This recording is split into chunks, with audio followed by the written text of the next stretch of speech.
Words of our Divine Mother. Our Divine Mother says, "Blessed will be the day when the earth awakens to the truth, lives only for the divine." With my love and blessings, says our Divine Mother.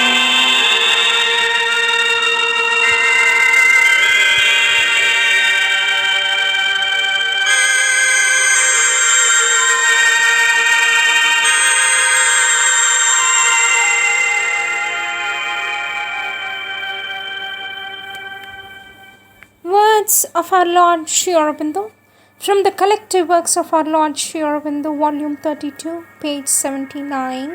Topic: One Divine Consciousness in Two. Our Lord Sri Aurobindo says, "The mother's consciousness and mine are the same, the one divine consciousness in two, because that is necessary for the play. Nothing can be done without her knowledge and force, without her consciousness. If anybody really feels her consciousness, he should know that I am there behind it, and if he feels me, it is the same with hers." Our Lord Sri Aurobindo says, "There is no difference between the mother's path and mine. We have and have always had the same path, the path that leads to the supramental change and the divine realization. Not only at the end, but from the beginning they have been the same." Our Lord Sri Aurobindo says, "Mother was doing yoga before she knew or met Sri Aurobindo, but their lines of sadhana independently followed the same course. When they met, they helped each other in perfecting the sadhana. What is known as Sri Aurobindo's yoga is the joint creation of Sri Aurobindo and the mother. They are now completely identified. The sadhana in the ashram and all arrangements is done directly by the mother. Sri Aurobindo supports her from behind. All who come here for practicing yoga, all who come here to practice yoga have to surrender themselves to the mother, who helps them always and builds up their spiritual life." Our Lord Sri Aurobindo says, "The mother is not a disciple of Sri Aurobindo. The mother is not a disciple of Sri Aurobindo. She has had the same realization and experience as myself. The mother's sadhana started when she was very young. When she was 12 or 13, every evening, many teachers came to her and taught her various spiritual disciplines. Among them was a dark Asiatic figure. When she first met, she immediately recognized me as the dark Asiatic figure whom she used to see a long time ago. That she should come here and work with me for a common goal was, as it were, a divine dispensation." The mother, says our Lord Sri Aurobindo, the mother was an adept in the Buddhist yoga and the yoga of the Gita even before she came to India. Her yoga was moving towards a grand synthesis. After this, it was natural that she should come here. She has helped and is helping to give a concrete form to my yoga. This would not have been possible without her cooperation." Our Lord says, "One of the two great steps in this yoga is to take refuge in the mother." The voice replied, "Remember, wise alchemist, find out thy soul, recover thy himself. In the enormous emptiness of thy mind, thou shalt see the eternal body in the world. Know him in every voice heard by thy soul. Then shalt thou harbor my force and conquer death.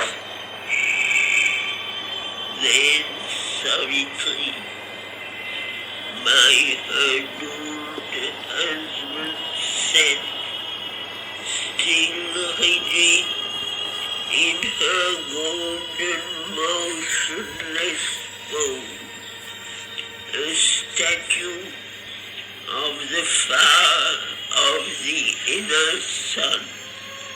She looked into herself and sought for her soul.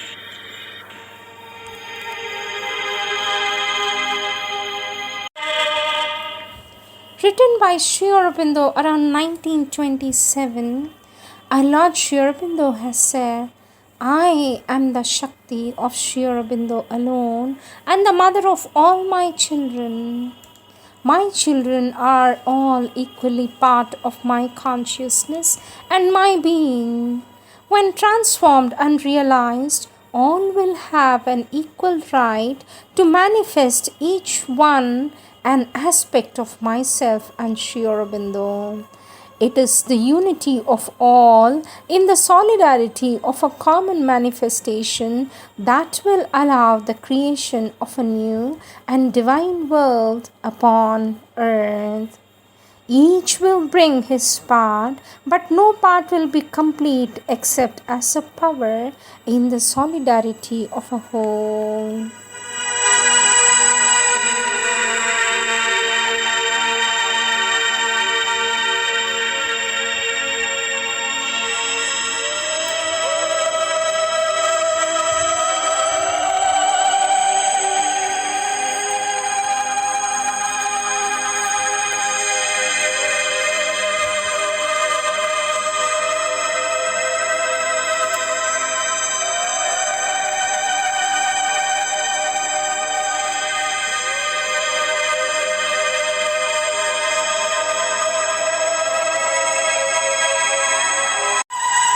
Prayers given by our Divine Mother. First prayer, December 29, 1913. Taken from the Collective Works of our Divine Mother, Volume 1, page 42.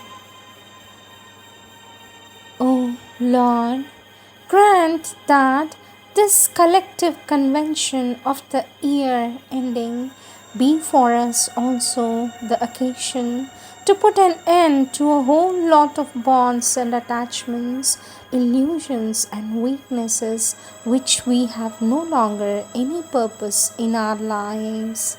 At every moment we must shake off the past like falling dust, that it may not soil the virgin part, which at every moment also is opening before us.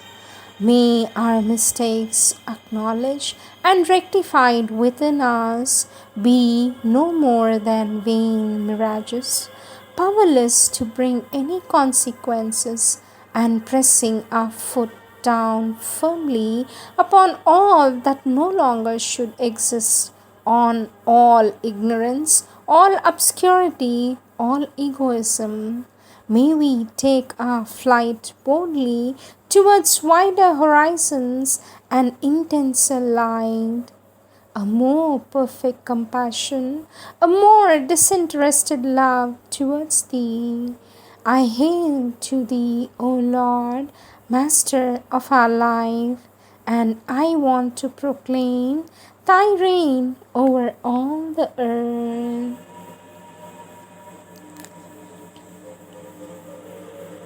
Second prayer, January 1st, 1914. To Thee, Supreme Dispenser of all boons, To thee who givest life its justification, by making it pure, beautiful, and good. To thee, Master of our destinies and goal of all our aspirations, was consecrated the first minute of this new year. May it be completely glorified by this consecration. May those who hope for thee seek thee in the right path.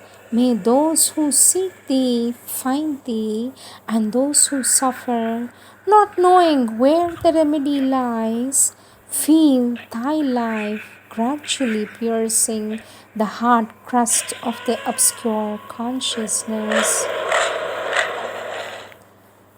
I bow down in deep devotion and in boundless gratitude before thy beneficent splendor. In the name of the earth, I give thee thanks for manifesting thyself. In its name, I implore thee to manifest thyself ever more fully in an uninterrupted growth of light and love. Be the sovereign master of our thoughts, our feelings, our actions. Thou art our reality, the only reality. Without thee, all is falsehood and illusion, all is dismal obscurity. In thee are life and light and joy. In thee is supreme peace.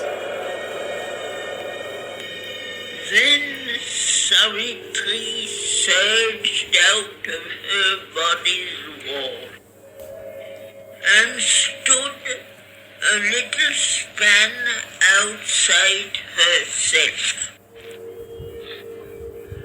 at the dim portal of the inner life.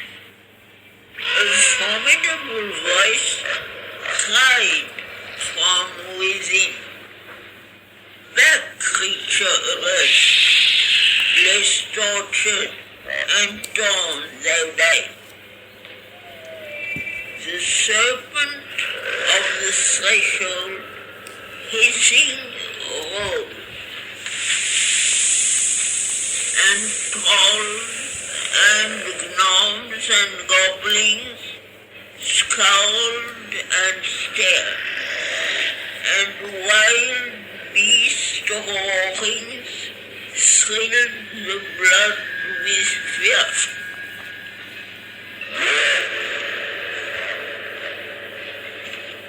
And menace mattered in a dangerous tongue, unshaken her will pressed on the rigid bars. Her being entered into the inner world.